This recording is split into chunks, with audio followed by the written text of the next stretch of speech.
Assalamualaikum warahmatullahi wabarakatuh. Selamat bergabung kembali di channel Daris Learning. Pada kesempatan yang berbahagia ini kita akan membahas tentang apa yang disebut dengan relationship, terutama pada program Microsoft Access. Nah, seperti yang sudah kita sampaikan sebelumnya bahwa setelah kita membuat tabel di dalam program Microsoft Access dan kemudian kita bisa lakukan input data. Nah, kemudian tabel-tabel tersebut kita akan coba hubungkan satu dengan yang lainnya yang disebut dengan relationship-nya. Nah, tetapi sebelumnya saya sampaikan sedikit pengantar terkait dengan relationship-nya itu. Jadi Microsoft Access itu menyediakan satu media untuk mengatur hubungan atau relasi antar tabel. Dimaksudkan adalah hubungan ini nanti akan memberikan informasi yang lengkap dalam database kita. Nah, media ini nanti diwujudkan dengan sebuah diagram atau sebuah gambar yang kita bisa mengatur tabel-tabel tersebut sehingga satu tabel dengan tabel yang lainnya saling terhubung. Nah, di dalam mengatur satu relasi di dalam rangkaian database itu terutama di dalam relationship Microsoft Access ada beberapa ketentuan yang teman-teman semuanya bisa pahami dan bisa dihafalkan. Jadi intinya ketika kita mau menghubungkan satu tabel dengan tabel yang lain, itu harus diperhatikan yang pertama harus sama isi fieldnya. Jadi bisa jadi kalau fieldnya mungkin bisa menjadi berbeda, tetapi isi field harus sama. Yang kedua, harus ada kesamaan logika antar tabel yang dihubungkan. Nanti ketika kita praktekkan, nanti akan kita coba di situ. Kemudian ketentuan yang berikutnya adalah rumusnya N-1. N itu jumlah tabel. Sehingga kalau tabel kita nanti ada 5 tabel, tentu saja relasinya ada 4. Nah, kesempatan ini nanti akan kita coba satu kategori relasi yang relatif banyak digunakan, dan sebetulnya kalau di kategori relationship itu ada 3 yang bisa kita gunakan.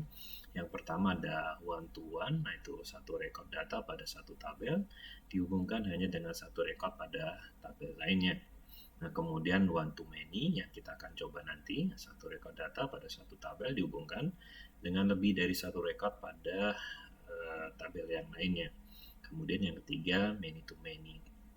Artinya lebih dari satu rekod data pada satu tabel dihubungkan dengan lebih dari satu rekod pada tabel yang lainnya. Mungkin nanti lebih jelasnya ketika kita langsung praktekkan ya. Oke, baik. Nah, kemudian nanti menu di dalam relationship-nya, teman-teman bisa buka di Ribbon Database Tool, kemudian kita klik di relationship-nya. Oke, baik, kita akan coba langsung. Jadi database yang sudah kita buat, kemarin kita ada database untuk kepegawaian terdiri dari 5 tabel, ada agama hingga tabel pribadi. Nah, kita coba klik database tool karena kita mau bikin relationship-nya. Kemudian di sini ada relationship-nya. Anda klik di situ. Nah, di sini ada disediakan satu Windows, judulnya relationship-nya. Nah, kalau nanti tidak muncul tabel yang kita mau masukkan di dalam Windows relationship-nya ini atau box relationship-nya, teman-teman bisa klik show tabel di sini. Nah, di sini ada tabel agama hingga tabel pribadi. Anda bisa masukkan satu persatu begitu ya, satu kemudian add, tapi kalau lebih mudahnya ini bisa diblok dari bawah mungkin ya, dari bawah ke atas gitu. Nah, kemudian kita bisa add gitu. Nah, nanti semuanya akan muncul. Nah, pastikan tabel yang Anda miliki itu hanya sesuai dengan jumlah yang kita miliki. Artinya yang kita ada 5 tabel ya, masukkan 5, tidak boleh lebih dari 1. Pokoknya kalau kelebihan gimana pokoknya, harus dihapus. Nah, kalau dihapus pokoknya saya kasih contoh ya, agama, kemudian saya add gitu. Nah, ini kita bisa maksimalkan. Nah, Anda lihat di sini ada agama underscore 1. Nah, ini harus dihapus karena nanti kalau ketika kita kelebihan data atau tabel yang ada di dalam menu relationship-nya, tentu saja dia akan menjadi masalah ataupun terjadi redundansi yang tidak kita perlukan di dalam database kita. Nah, kemudian untuk memudahkan mengatur relasi, Nah, teman-teman bisa mengaturnya segini. Jadi pastikan nanti ini semuanya terlihat fill yang ada di sini. Kita tarik ke bawah. Kemudian ini bisa kita tarik ke bawah seperti ini. Nah, kemudian ini kita tata. Sekali lagi, ini hanya diperuntukkan untuk memudahkan analogi atau mengatur daripada relasi kita. Jadi, relasi kita nanti akan mudah digunakan agar ketika kita mengatur satu relasi itu tidak terjadi kesalahan. Oke, kalau sudah terpampang seperti tabel di sini, teman-teman sudah melihat ada tabel agama hingga tabel pribadi. Nah, sekarang kita hubungkan satu dengan yang lainnya. Nah, tentu saja ketika kita menghubungkan, teman-teman silahkan lakukan sesuai dengan ketentuan yang kita sampaikan tadi. Harus sama isi filenya, kemudian ada kesamaan logikanya. Nah, sekarang kita mulai dari tabel agama. Misalnya. Di sini ada tabel agama, itu ada field namanya agama, nama field kedua adalah nama agama. Nah, kita relasikan yang mana? Nah, biasanya dalam relasi bis data, biasanya untuk awal ataupun pemula, biasakan cari yang primary key, kemudian kita masukkan ke tabel ataupun direlasikan ke tabel yang lainnya. Nah, kita lihat umpamanya. Kita ingat bahwa agama itu isi filenya adalah 1, 2, 3, dan seterusnya.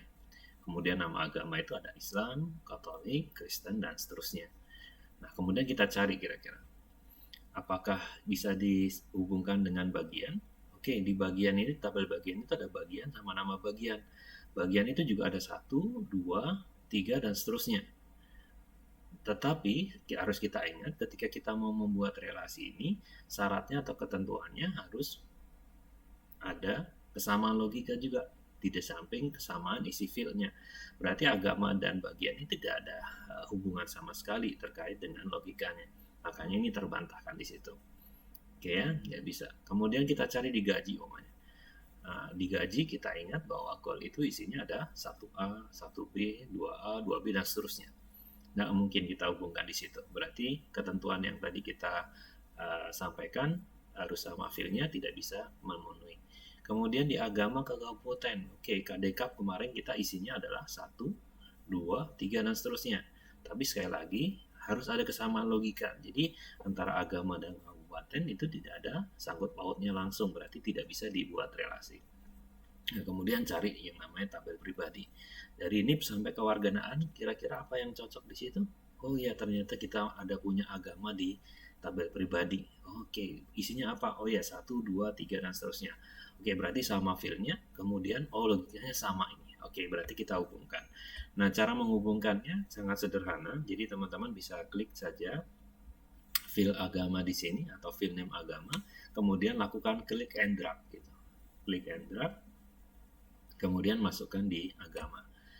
Nah, sementara ini kita coba sampaikan relationship-nya one to many saja, tidak kita ubah macam-macam. Nah, Anda lihat di sini ada edit relationship, ada tabel or query agama, kemudian di sini relate ke tabel pribadi di agama.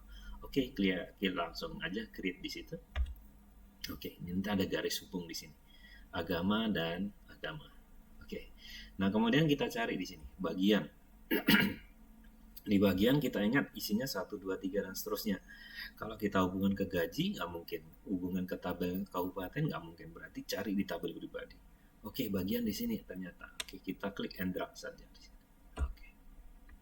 Anda klik create. Oke, jelas? Oke, baik. Kemudian goal. Ada di tabel gaji, ada goal juga di tabel pribadi nih. Kalau ke kabupaten nggak mungkin, ke agama nggak mungkin. Berarti hanya di tabel pribadi nih. Kita klik goal, masukkan di goal. Nah, seumpamanya keliru, umpamanya kita ini ternyata salah salah membuat relasi gitu ya. Salah membuat relasi, ternyata nih goal ini kita gesernya ke keliru gitu ya. Nah, teman-teman bisa klik lagi satu garis di sini yang kita relasinya anggap kita keliru. Kemudian tekan aja delete, kemudian ada permanen untuk dihapus, yes aja. Nah, sekarang kita tinggal klik ulangi lagi, goal, masukkan di goal.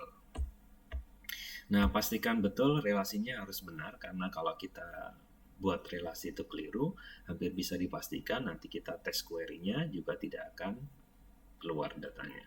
Oke, satu lagi di kabupaten. Di kabupaten ada KDKAP, ada nama KAP. Di KDKAP kita ingat isinya adalah 1, 2, 3, dan seterusnya. Itu adalah kode kabupaten. Nah, kemudian kita cari. Ada NIP, nama, alamat, TPT lahir, dan sampai terusnya. Kira-kira yang dihubungkan yang mana?